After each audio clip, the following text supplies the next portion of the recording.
So, 2 times a number added to another number is 25. 3 times the first number minus the other number is 20. So as you look at this, you obviously see that there are 2 separate pieces of information they're giving you. If you are one that likes to stay organized, I do have a couple colors up here. So I have the first statement is my first bit of information that they're giving me. And then the second bit of information they're giving me, not really necessary. If you want to do it, it might help you a little bit. So the important thing is this. As I look at what they're asking me to do. Remember on our bell work where I gave you something like this and it said, 3 times this number, and you had to kind of translate it like that? I called it translating. Except what they said is twice a number plus that same number again is 9 or whatever, right? Oops, but plus the same number. So this is twice a number plus that number, meaning that number, whatever n is the same, right? Okay?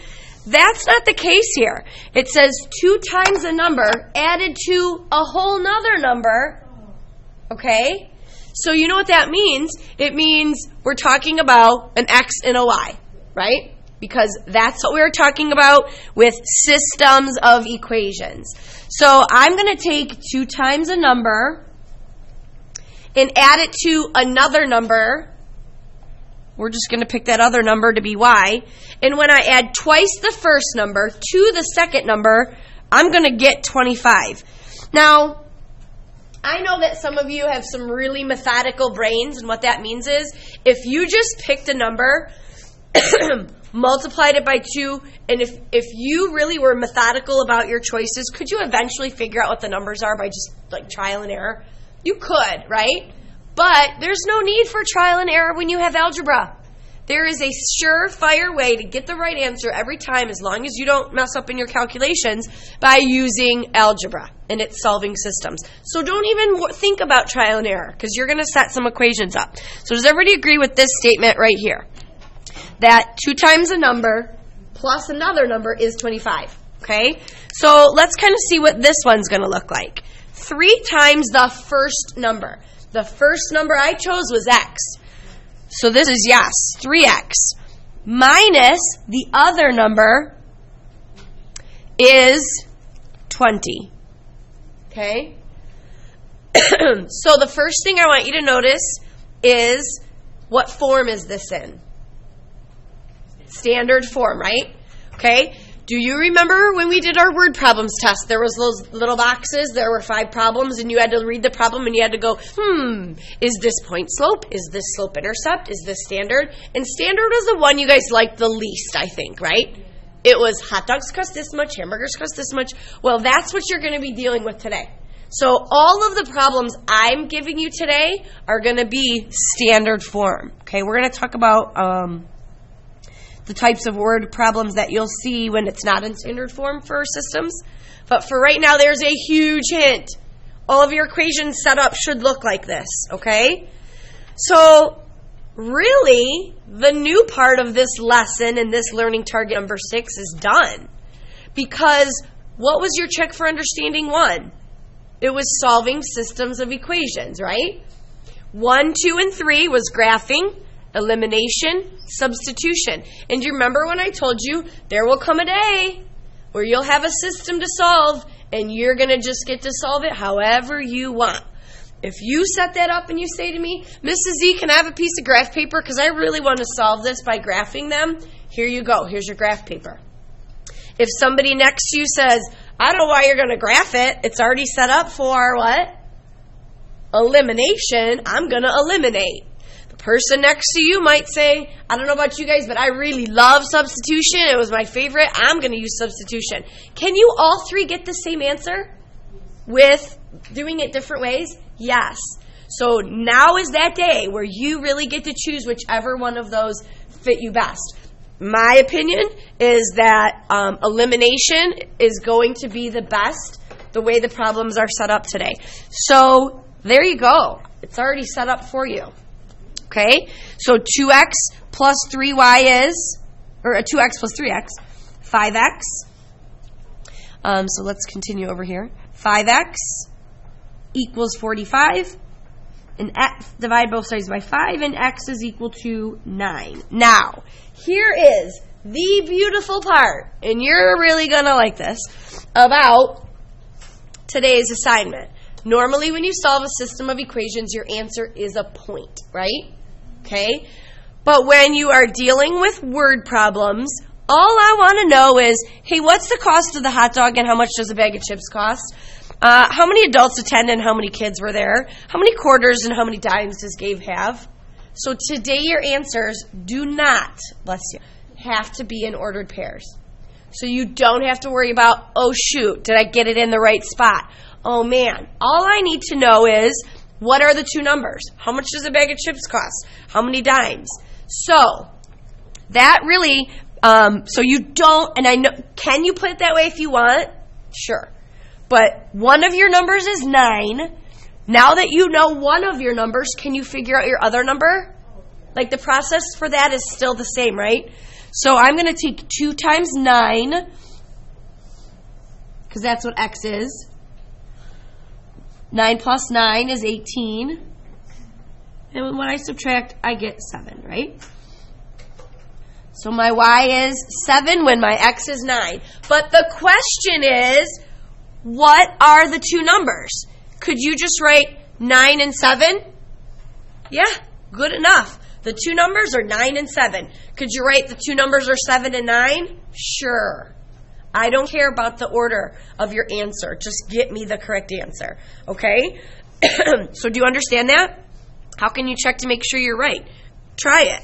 What's 3? Yeah, substitute. 3 times 9 is 27 minus 7 is 20, and it'll check for this one also, because I just put it there. So are you okay with that so far?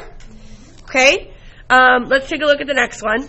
At a baseball game, Henry bought 5 hot dogs, 3 bags of chips. His total was this much. His friend Scott brought 7 hot dogs and 6 bags of chips with his total. So I can use the information there. That's all I need to figure out how much does each hot dog cost, how much does each bag of chips cost. I have all the information I need. I just need to set up 2 equations, eliminate, and solve. So I could say I'm going to set up a Henry equation. There's Henry's info. And here is Scott's info. And I'm going to set up 2 equations and eliminate and solve. Okay? So Henry bought 5. Now, I want to show you like something really kind of important here. Remember how you always, like I said, make x equal hot dogs and y equals chips. So important that you write it. Well, guess what? If I'm not asking you to put it as an ordered pair, why use x and y? Really? Use H for hot dog and C for chips. It'll be really, really obvious then. So watch. Henry bought 5 hot dogs and they cost that much. How much did they cost? I don't know, but I'm going to find out. He ended up buying 3 bags of chips at this price. How much did they cost? They costed C. I don't know right now. So he bought 5 hot dogs at this price, 3 hot dogs at this price, and his total was $14.82. Scott bought 6 hot dogs and 7, sorry. I was looking at it right next to the...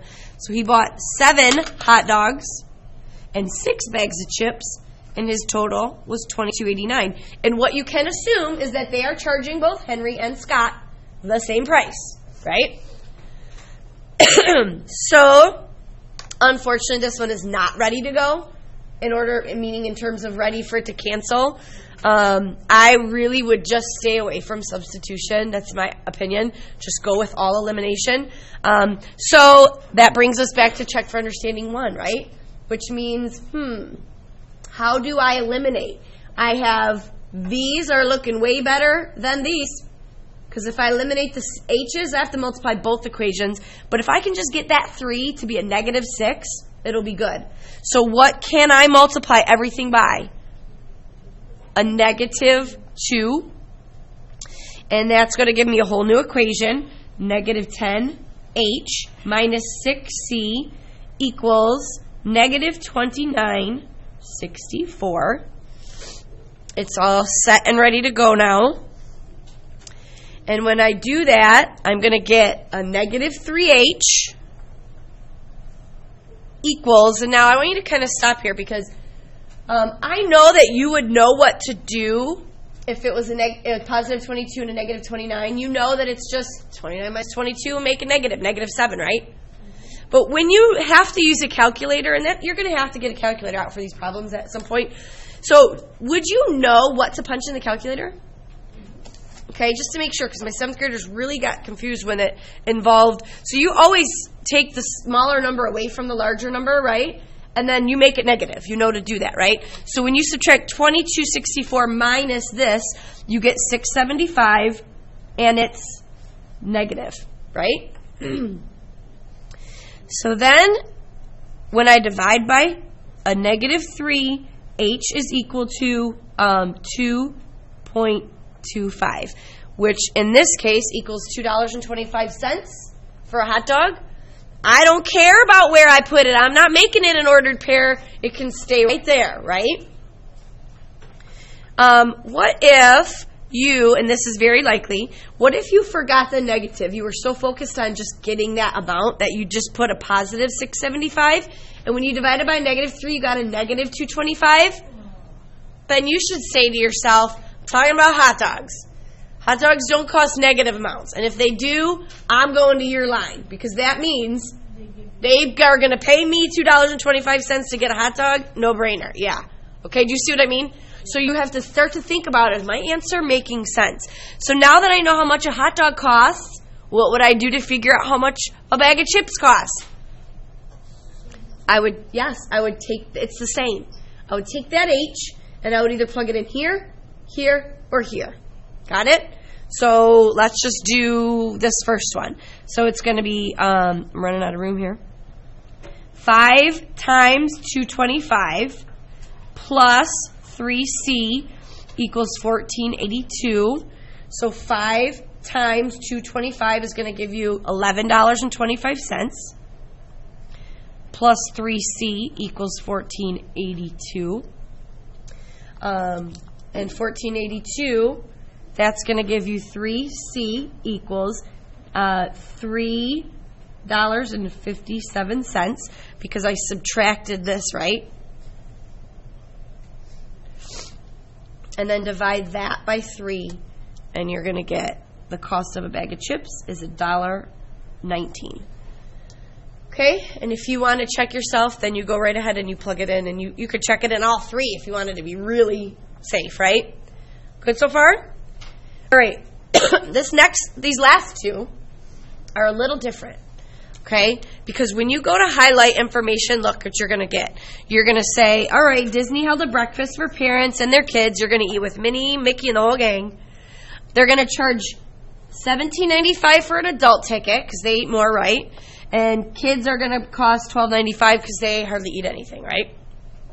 And Disney ends up making $7,355 from breakfast with Minnie and Mickey. Okay? Then when I go to get my second highlighter, the only thing I find is 500. So yeah, so you're like, okay, where's the rest of my equation at? So let's start with the equation that we do know. So let's set that one up. So let's say A for adult, C for child. Works for you. So it's $17.95 for an adult ticket. Add that to $12.95 for the child's ticket. This is how many adults attended. How many adults attended? I don't know. All I know is 500 people attended. How many of those were adults? How many were kids? Don't know, but we're going to find out. Okay? But I can use this information that I know in that one equation to help me figure out how many were adults and how many were kids. So, but the only thing I have is I know that there were a total of 500 people. So I really don't want to have to tell you this. I want you to try to figure it out. What would my equation be up here? if A stands for the number of adults that attended, and C stands for the number of children that attended, and there were a total of 500 people that attended, then what plus what should equal 500? Yes. A plus C should equal 500. Yes? Yes. So you're going to have problems where they're not going to give you a Henry and a Scott. Okay? They're not going to say Henry cost this and this, Scott did this and this. They're going to give you one of those sentences, and then the other one is going to say there was a total of this much, and you're going to have to know that the adults plus the kids equal 500. Got it? Okay, so now you're set up pretty good. It's totally your choice to figure which one you want to cancel. One is not necessarily any easier than the other. I'm just going to go with the first one here, and I'm going to cancel out the A's. My new equation is going to be a negative 1795A, a negative 1795C, and then this is going to give me negative 8975 when I multiply 500 times that. Now I'm set up to cancel out the A's, which is the point of elimination, right? Then that's going to give me a negative 5C, because I subtracted, yes. And that's going to equal a negative 1620 when I subtract these. And when I divide by a negative 5, I'm going to get, I should have a positive number, right? Because I'm talking how many kids. I'm solving for C. So this turns out to be 324 if you punch it in the calculator. Let's say I got C equals 602. Why is that not a reasonable answer for this problem? What statement given in the problem proves that that can't be right, Isaiah? Yeah, there were only 500 people there total. So of the 500 people there total, you're telling me 602 were kids? It doesn't make sense. So stop being little robots and calculators, because that's what my number told me, and think about it. Does your answer make sense? Does 324 kids make sense? Probably, because there's usually more kids than parents, right? Okay? If I know that there are 324 kids that attended, it's pretty easy to figure out the number of adults, right? I just subtract. Okay? So those two together need to equal 500, and they do. And you can check it in whatever equation you want. That is good enough. You do not need to do an ordered pair. You could write A for adult, so this, you don't have to use X and Y. All right? Okay, this last one is pretty good. He has 60 coins, and they total $9.45. That's all they give me. 60 coins. And they are quarters and dimes. Okay? So, if you're ever stuck, here's my advice to you. Figure out what your two totals are. So, the number of things that I have total 60, and the dollar amounts associated with those numbers of things is $9.45. So, seriously, they want me to write two equations with, 6 numbers, but they only give me 2. I know you know what to put here. He has a total of 60 coins. They are only consisting of quarters and dimes. So if the number of adults plus children was 500, then what? The number of Q plus D should equal 60. Make sure your Q doesn't look like an 8. Right? So do you see what I mean by that first equation kind of like just being that this plus this? Okay? This one takes it a little level harder even though. Because now what do? You know it. You learned it in kindergarten. My son comes home and he sees a big quarter and he goes, "That's worth 25 cents, Mom." "Oh, that little itty bitty dime is worth 10 pennies, Mom." So, what do I put for this? 0.25 per quarter and 0.10 for the dimes.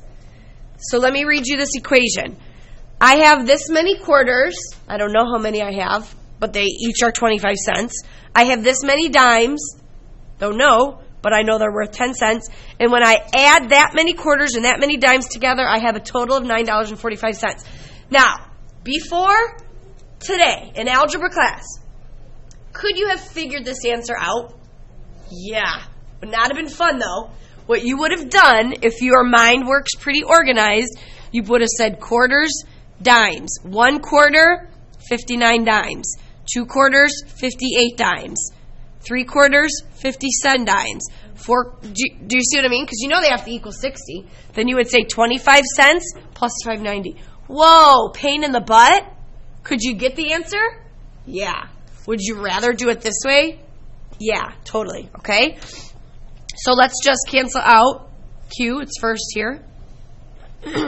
When I do that, my new equation is negative 0.25 Q, negative 0.25 D, and multiplying by a quarter is basically the same as dividing by 4, which is going to give me negative 15. I'm going to cancel out that. I want you to really, don't reach for a calculator right now. You have a positive dime and a negative quarter. Subtract. Take a dime away from a quarter and you get what? 15 cents, right? And it's going to be negative. And then this is going to give you a negative $5.55.